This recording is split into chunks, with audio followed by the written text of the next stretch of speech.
Breaking news చూస్తున్నాం. ఏపీలో పెట్టుబడులపైన సత్ఫలితాలు ఇస్తున్నాయి కూటమి ప్రయత్నాలు. ఇన్వెస్ట్మెంట్ ప్రమోషన్ బోర్డు 3వ సమావేశంలో సీఎం చంద్రబాబు కీలక నిర్ణయాలు తీసుకున్నారు.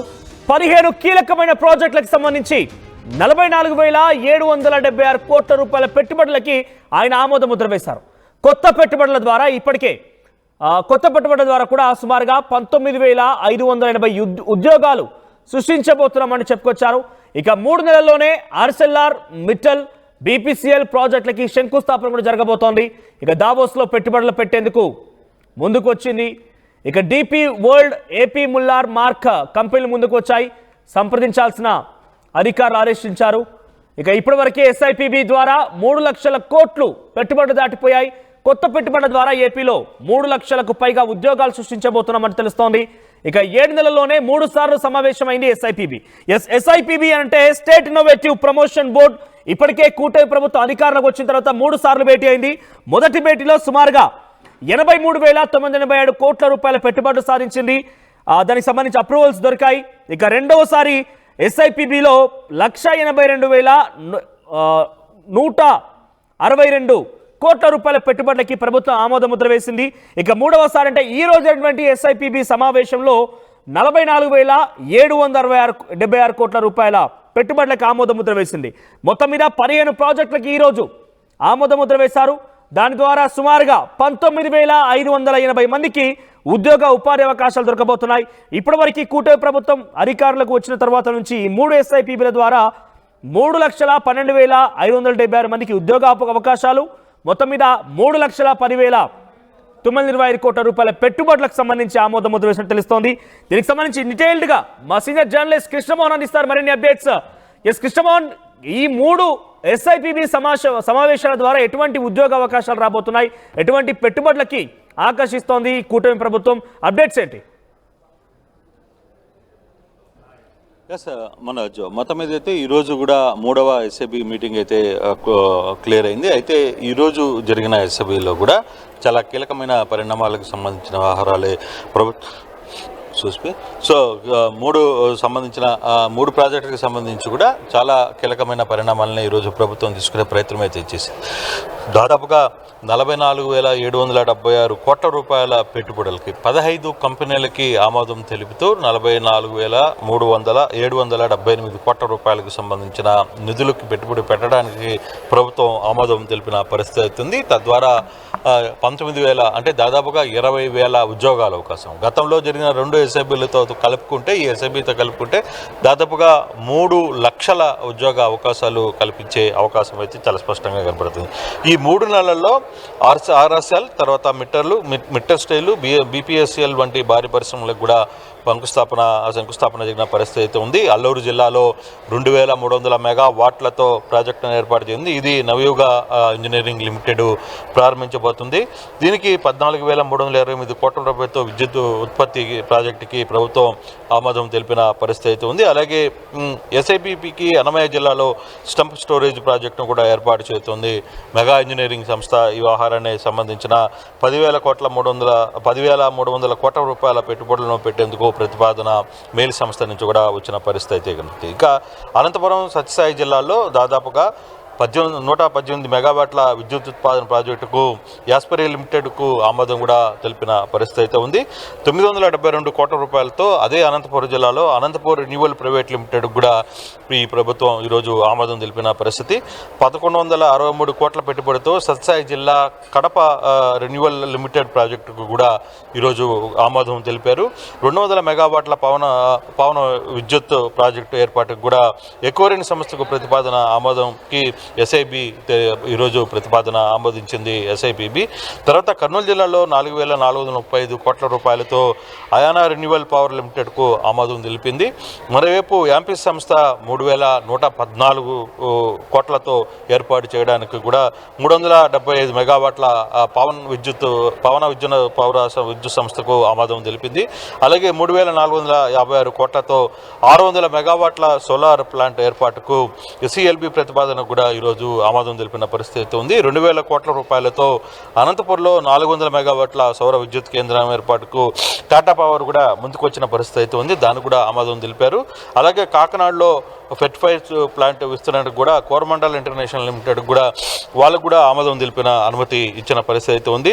1035 కోట్ల పెట్టుబడులు పెట్టేందుకు ఎస్ఏబి మరోవైపు ఆమోదం తెలిపిన పరిస్థితి. Association of lady empowerment of India అలెప్కు 305 కోట్లతో ఫుడ్ ప్రాసెసింగ్ పరిశ్రమ కూడా అనుమతి ఇచ్చిన పరిస్థితి అయితే మనం చూస్తున్నాం. తర్వాత కొప్పర్తి ఎలక్ట్రానిక్ మాన్యువల్ క్లస్టర్లో కూడా ఫుడ్ ప్రాసెస్ యూనిట్ ఏర్పాటు చేయడానికి కూడా ఈరోజు ఎస్ఏబి ఆమోదం తెలిపిన పరిస్థితి అయితే ఉంది.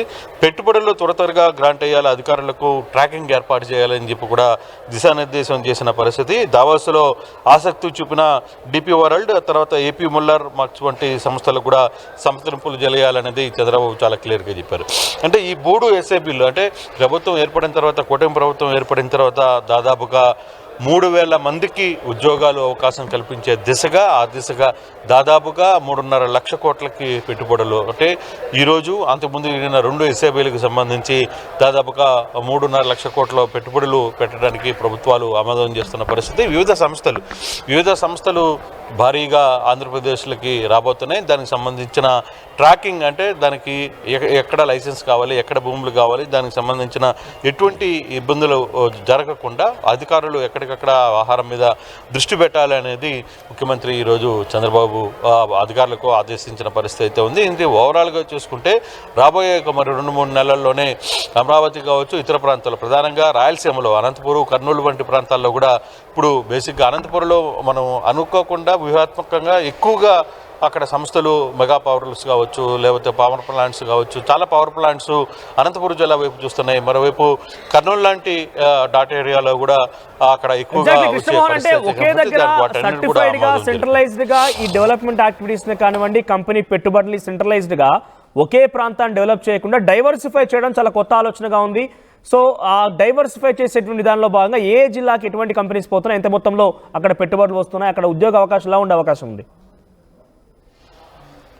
అంటే బేసిక్గా అంటే గతంలో జరిగిన వ్యవహారాలు మనం చూసాం. అయితే ఇప్పుడు ఈసారి కొంత ప్లాన్డ్గానే ప్రభుత్వాలు వ్యవహారాలను కూడా నడిపే ప్రయత్నం అయితే చేస్తున్నాయి. దీంట్లో అందులో ప్రధానమైన కారణం ఒకటి, రాయలసీమ ప్రాంతాలు బాగా వెనుకబడి ఉన్నాయనే నేపథ్యంలోనే రాయలసీమ, కడప, అనంతపురం, కర్నూలు 3 ప్రాంతాల్లో కూడా మెగా పవర్ ప్లాంట్లు, తర్వాత పవర్ ప్లాంట్లు, తర్వాత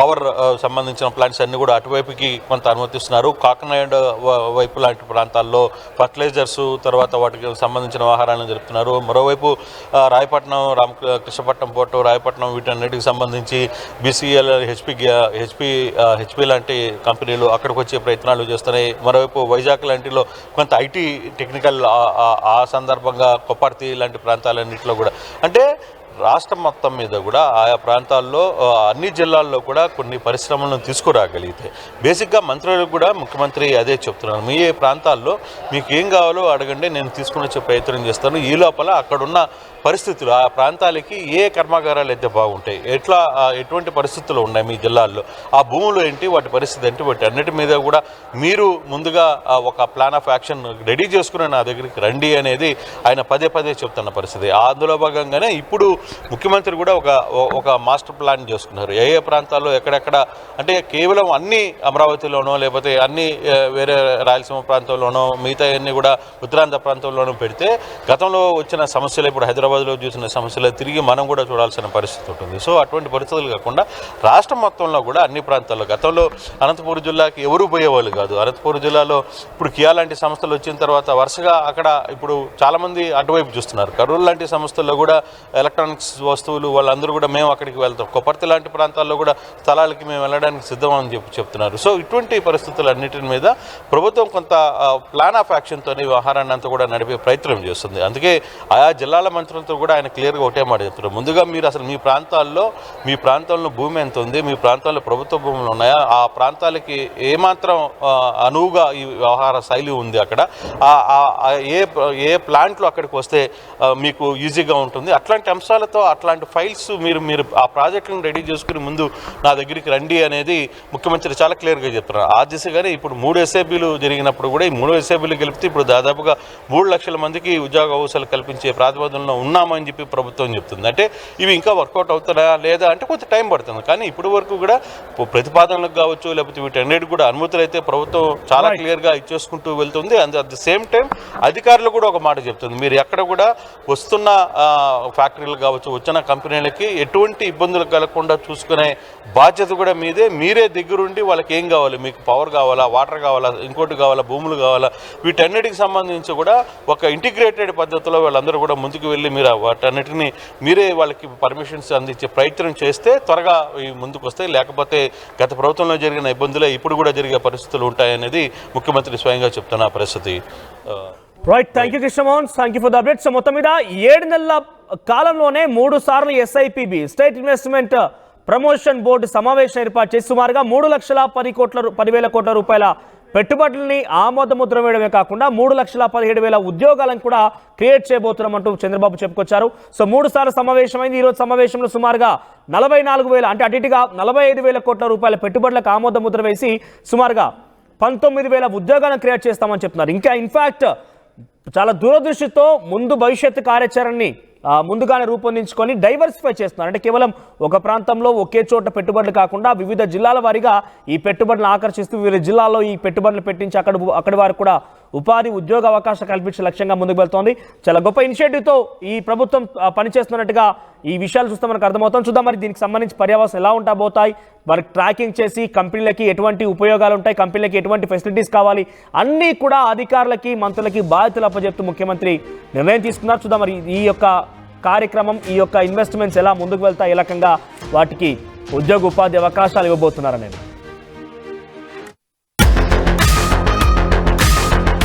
Fast track your career with programs tailor-made for the industry.